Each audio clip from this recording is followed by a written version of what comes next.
السلام علیکم خواتین حضرات، مظہر برلاس حاضر ہے۔ آپ جانتے ہیں پورے ملک میں اس وقت دھاندلی پہ شور مچا ہوا ہے، ہر طرف احتجاج ہو رہا ہے، اور وہ سیاسی جماعتیں جو سمجھتی تھیں کہ شاید الیکشن شفاف ہو جائے، ان کے لیے بھی الیکشن شفاف نہیں ہوا۔ پی ٹی آئی کو تو پہلے ہی پتہ تھا، چونکہ پی ٹی آئی کے لیے ماحول پچھلے 1.5-2 سال سے تنگ تھا۔ مولانا فضل الرحمان صاحب کو شک تھا کہ شاید شفاف الیکشن ہو جائے، لیکن مولانا فضل الرحمان بھی روتے ہوئے نظر آئے ہیں۔ انہوں نے بھی الیکشن کو شفاف ماننے سے انکار کر دیا ہے۔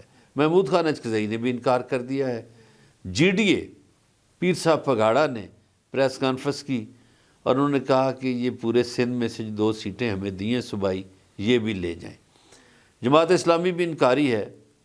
جماعت اسلامی کے کراچی کے جو ناظم ہیں، امیر ہیں حافظ نعیم الرحمان، انہوں نے اپنی صوبائی سیٹ چھوڑتے ہوئے یہ کہا کہ یہ سیٹ پی ٹی آئی نے جیتی ہے۔ سردار جاوید لونڈ نے بھی یہ کہا۔ بہت سے لوگوں کے ضمیر جاگے ہیں، لیکن اس الیکشن میں اتنا کچھ ہوا ہے کہ ناقابل بیان ہے۔ انٹرنیشنل میڈیا، نیشنل میڈیا اور سوشل میڈیا آپ دیکھ رہے ہیں، کہیں دھاندلی کے ثبوت ہیں،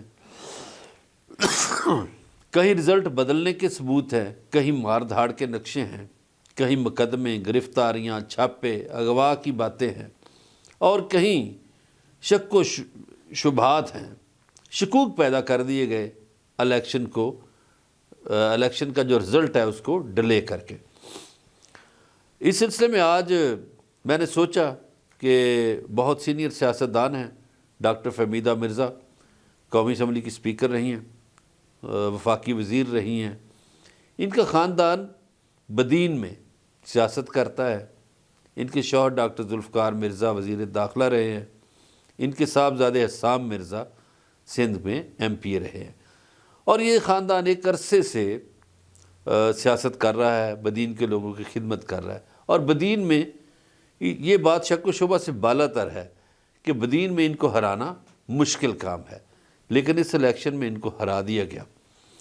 ہمارے ساتھ ٹیلی فون لائن پر آج ڈاکٹر فہمیدہ مرزا موجود ہیں، اور ڈاکٹر صاحبہ سے پوچھتے ہیں کہ الیکشن میں کیا ہوا۔ اچھا ڈاکٹر صاحبہ، ایک گزارش ہے کہ پنجاب میں اور وفاقی دارالحکومت میں پولنگ تو پرامن رہی، اور لوگوں کا یہ شکوہ ضرور ہے کہ پولنگ کے وقت میں اضافہ نہیں کیا گیا، لیکن آپ کے ہاں تو جو آپ کی باتیں ہیں اس سے ثابت یہ ہو رہا ہے کہ وہاں تو پولنگ ڈے بھی پرامن نہیں تھا، پولنگ ڈے پہ بھی بڑی گڑبڑ ہوئی۔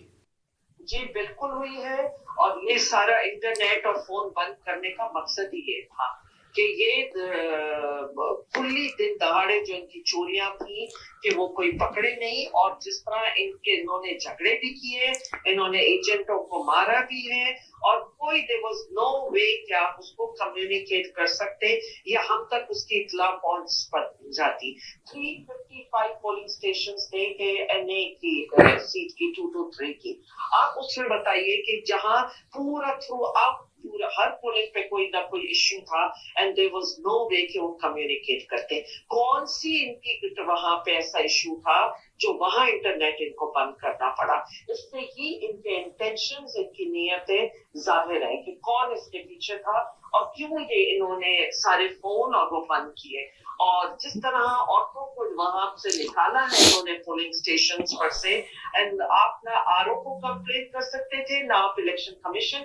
تو یہ ایکٹ بنانا اور یہ پورے سسٹم بنانا کہ پریزائڈنگ آفیسر کو جیسے ہی رزلٹ ملے گا وہ اپنی پولنگ سے انفارم کریں گے، میں نے اسی وقت اعتراض اٹھایا تھا کہ ایسا نہیں ہوگا، رورل ایریاز جو ہے وہاں پہ اتنا آسان نہیں ہوتا۔ تو انہوں نے تو سردردی ختم کر دی کہ انٹرنیٹ ہی بند کر دو، فون کے پورے سروسز بند کر دو، تو کوئی یہ بھی اٹیمپٹ بھی نہ کر سکے۔ ڈاکٹر صاحب ایک جوک ہوا ہے، ایک بہت بڑا ملک کے ساتھ یہ ایک جوک ہوا ہے، یہ الیکشن نہیں۔ اچھا ڈاکٹر صاحبہ، دنیا جو ہے وہ ٹیکنالوجی سے فائدہ اٹھاتی ہے۔ ہمارے ہمسائیگی میں انڈیا میں ای وی ایم پہ الیکشن ہوتا ہے، ایران میں ای وی ایم پہ ہوتا ہے، تو ہمارے ہاں تو جو رہی صحیح ٹیکنالوجی تھی اس کو بھی بند کر دیا گیا۔